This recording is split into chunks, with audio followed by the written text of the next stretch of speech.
Deuteronomy 24:3b. O chi yamut ha'ish ha'acharon, asher lekacha lo leisha. So here in the B part of the verse, we get the conjunction here that gives us a connecting point between B and A of the verse. So with that in mind, let's go back and look at the whole thing here together so we can kind of put it together, and then we'll come back and get all of verse 3, the rest of verse 3b.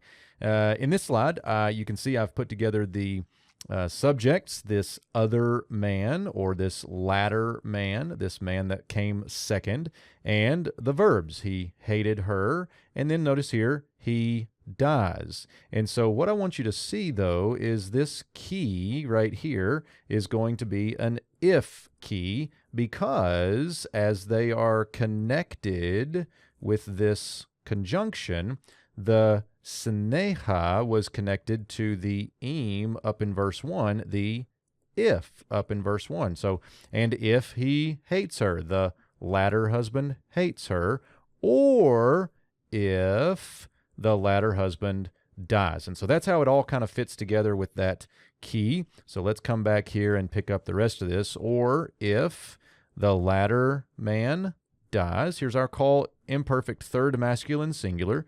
The verbal root is mem, vav, tav.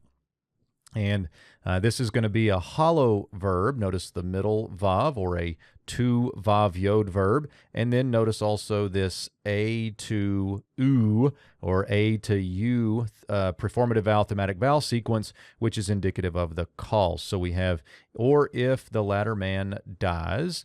And the imperfect here is still kind of putting it in that hypothetical future situation. Next, we get asher, which is a relative pronoun that is further modifying this latter man. This is the latter man who he took her for himself. I take this to be a lamed of advantage, for his advantage.